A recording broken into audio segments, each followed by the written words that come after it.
Hello everyone, this is Dr. Leila Galban, and today I'm going to continue my discussion of phonetics and phonology and overview 2. Let's see that our voice is made by air coming from our lungs, as we see, and here we get the larynx, and inside the larynx we have the vocal folds, and this is a view of this structure in its three positions. Number one, when the vocal folds are closed when we swallow, so as not to allow food to get into our windpipe. And the position number two, when the vocal folds are vibrating at a very high rate, and in this case phonation and sound is produced. And the position number three, when the vocal folds are drawn apart, as you see, and there is no vibration and no phonation, no sound, no voice.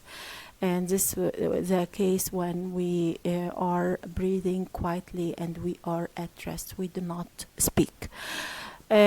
Once the sound signal is created in our larynx, it travels in our vocal tract and through different cavities called resonating chambers. And we have a number of resonating chambers. Number one, the pharynx. And this pharynx or the pharynx amplifies the frequencies of the vocal of the sound or the speech signal, and then we have the mouth, which is also another resonating chamber, another cavity, amplifying and empowering the sound signal and adding more frequencies for it. And also we have the nasal cavity, which is also adding more and more to the amplitude and to the strength of the speech signal. So the speech signal, when it's produced here in the larynx, it's weak, and we have the frequencies. Its frequencies are low, but these frequencies are multiplied through its travel in our vocal tract and going through these multiple resonance chambers, the pharynx, the mouth, and the nose. Once the speech signal is gets out of our mouth, here we have the work of what we call the air, which turns the speech signal into sound, into speech wave or sound waves, and carries them to the ears of the listener in order to process and to continue the speech chain, as we said before. Speech is a continuous flow of sounds, and each has frequencies and amplitude. And what we see here is that is a work of what we call acoustic phonetics, which deals with the acoustic and physical properties of sounds. What happens is that acoustic phonetics, thanks to software that is allowing us to do that, we are able to convert via computer the speech signals, the acoustic signals, into a visual form called spectrogram, as we see. And our brains, through auditory receptors, decode these signals, as I'm going to talk about them later on, and make the necessary mix between them and what we preserved in our speech memory. So everything we listen or we hear, instantly there is a match between it and something stored in our mind. If a match takes place, we understand and we identify or perceive the speech signal. If this match is not taking place, maybe because we haven't heard such a sound before or such a signal before, we do not understand. It becomes something it becomes like a noise for us. Okay. So this is a visual representation. This is called spectrogram, and this is a visual representation of the acoustic properties of speech signals into as we see. And look at this. We have two main elements or dimensions. Number one, the vertical, which has to do with the frequency, which is measured in hertz. And let me explain to you what do we mean by this. Every time our speech, our vocal folds were open and closed, they make something called cycle. So what's a cycle is one opening and one closing of the vocal folds, and each cycle is measured by 1 hertz or equals 1 hertz. And as you see this cycle, this is the and you can measure from here. We have let's see a down and an up, a bottom and an up. What does this mean? That when we speak, our speech makes some sort of compression and stretching of air particles. Compression and stretching, compressing and stretching air particles. And when it compresses air, we have troughs, down bar, as you see, low part, and when it stretches, we have a higher part which is called the peak. So each cycle consists of a lower part and a higher part, a trough and a peak. A trough and a peak. So what's a cycle? A cycle is one opening and one closing of our vocal folds. In man's voice, we find that the rate of vibration of the vocal folds, or the number of cycles, could be up to 150 cycles, 150 hertz per second, and this number doubles when it comes to women and to children. Let's go back to our spectrogram, and we see here, let's read this. First, representation and segmentation of sounds. We have cha. Okay, let's read the whole sentence. Children like strawberries. We have a cha, which is an affricate voiceless consonant, and as you see, it's represented in the spectrogram by means of noise, something not periodic, something not regular. Okay, and then we have and il. Okay, let's see here. Is a vowel. And how can we identify vowels in a spectrogram? We identify them by a number of peaks of energy, which are called formants. And formants, as you see here, are marked by dark bands, and the darker a formant is, the stronger it is, or the louder it is. So here we have this vowel, which is A. We have formant number 1 and the formant number 2 and formant number 3 and the formant number 4. Different peaks of energy, different and successive resonances inside our pharynx, inside our mouth, inside, throughout our vocal tract. F1, which is the bottom here, it corresponds to whether our mouth is open or closed when we pronounce. And this, as you see, when we pronounce it, we say it with our mouth a little bit closed. And that's why F1 is low, as you see. And number 2, F2, the resonances and the frequencies, another peak, another wave of energy frequencies. This is happening in order to show whether we say a particular vowel with the front of our tongue, the center of our tongue, or the back of our tongue. And because is a front vowel, is a front vowel, we say it with the front, with our tongue pushing forward or pushed forward, we find that F2, as you see, is so high. So we have to understand two important things. F1 or formant 1 and F2 or formant 2. F1 corresponds to whether our mouth is closed or open. If our mouth is closed, this means that F1 is low.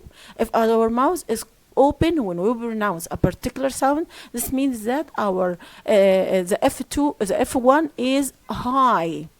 Okay, if we go to F2, this has to do with tongue advancement. Whether the vowel is said with the front of the tongue, the center of the tongue, or the back of the tongue. So the fronter the tongue, the more F2 we have.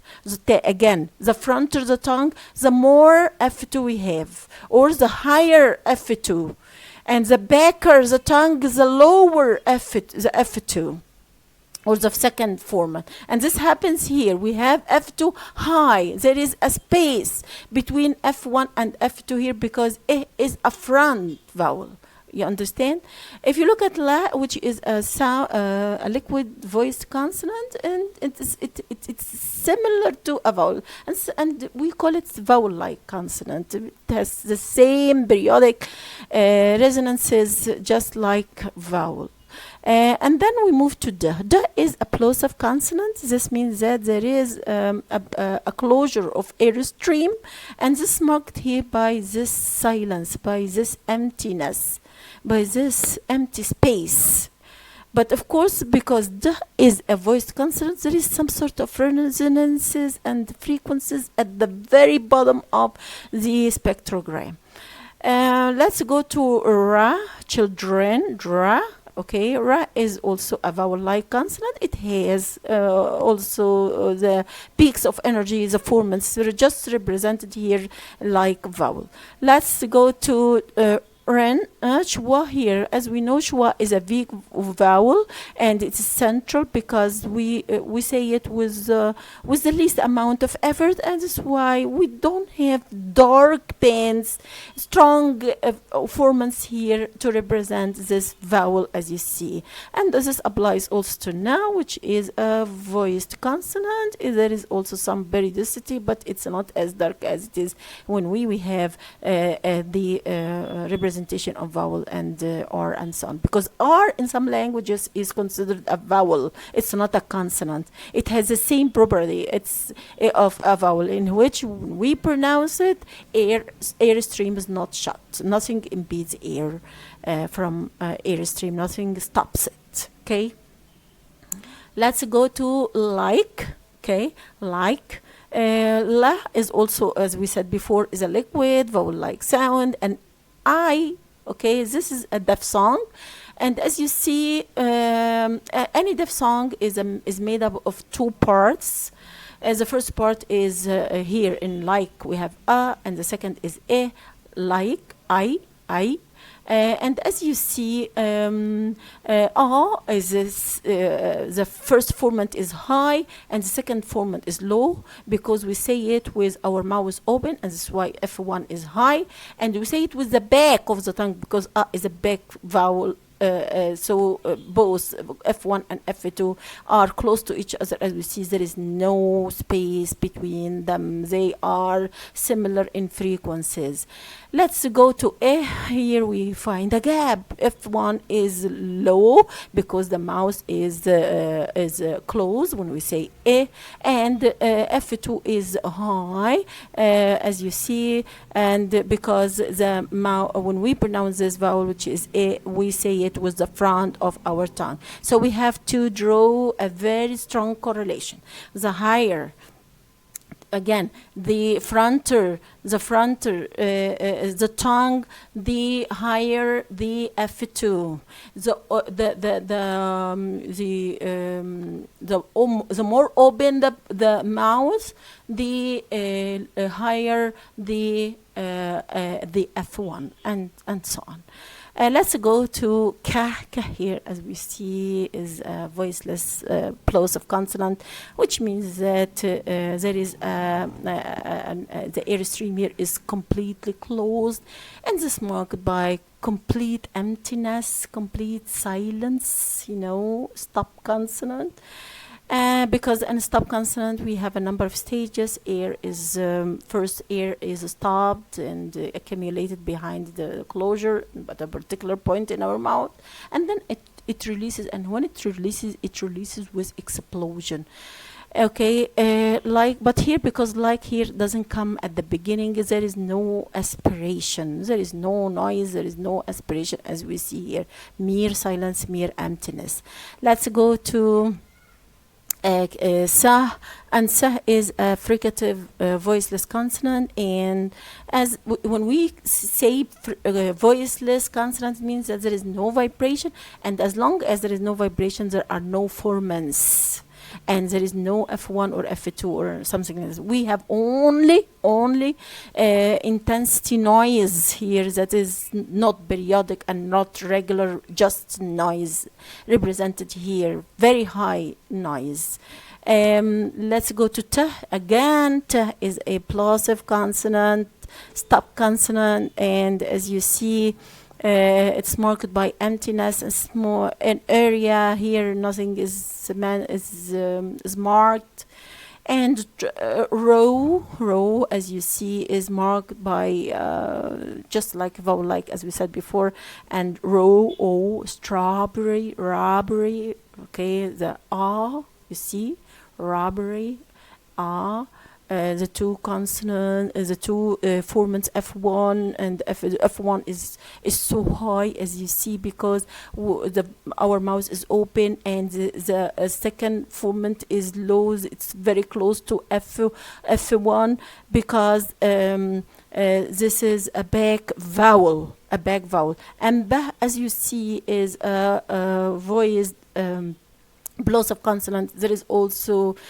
space. Nothing is marked, except that at the very bottom we have some periodicity, some vibration, because b is a voiced consonant at the very bottom of the spectrogram. And then bre, re, ra, and then the vowel, and then the. As you see, these things all the same repetition of what we said. Bre, e. E.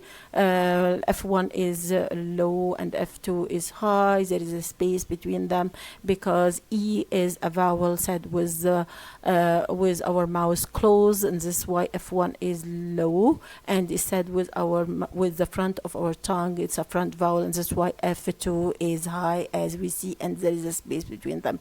If you look at the is a voiced consonant. There is some sort of continuation of resonances and vibration, but it's so weak. However, we have a lot of noise because that is a fricative voiced consonant. Hope you understand this, and let me show you another thing. Just let me show you something. This spectrogram is got by a software like Brat. Let me show you how it works. Let's close this window and let's open. We have two options. Either you start with new and record, and there must be a mic in your computer, and you record, and or you hit open the button, and you get this, and you read from file. And here I have prepared something for you, a very short part. Yes, called, let me see here. Yes, pop. I double click. Yeah, it becomes here, and then I hit view and edit, and I get only, this is a lengthy part. In order to analyze it, it takes hours and hours. Let me just pick this part, which is pop, and then I select it and click select. And here we have the spectrogram, which illustrates this short utterance, which is pop, pop, bop. Okay. Look at this. I want to show you this. At the very top, we have a menu of features or properties of spectrogram. We have pitch, and pitch here is illustrated by this blue dot. And we have, what's pitch? Pitch is the vibration, the rate of vibration of our vocal fold. The fundamental frequency. We call it F0. This is how the sound is created in our larynx. It's very low because the sound is usually low when it's produced inside the larynx, and as we said before, in its journey through our vocal tract, it gets more amplified by means of successive peaks of energy called F1, F2, F3, F4, as you see. So these red lines are called formants. Are called what? Formants. Okay. And we have also intensity, and intensity here is a physical property, and we hear it as loudness. We hear it as loudness, and we see here bob. We have three sounds: p and and p. Pop, pop. Okay, what is the loudest part here? It's the vowel, which means that vowels in general are louder than consonants. And when we hear sounds, we hear consonants. We hear vowels more loudly than consonants. You understand? So these are properties. We also have to look at this part. These are the waves, the frequencies, the ups and downs, the troughs and peaks, the cycles. The cycles. This is a duration, the time in seconds, as you see, and this frequency. The hertz, the rate of frequency, and as you see, when we pronounce pa, there is no periodic, no regular phonation. And when we pronounce pa here, also there is no regular phonation at the bottom here. So these lines, yellow lines, show that regular frequencies and regular phonation has to do with vowels, and this is why we hear them clearly, and they have higher amplitude than consonants. So here, let me tell you something. We as listeners, we understand and we perceive all these properties all at once. We perceive F0, which is pitch, in order to see pitch change. Here we start with a low pitch and we end with a higher pitch, because this is Bob. This is, someone is calling someone called Bob. It ends with a higher intonation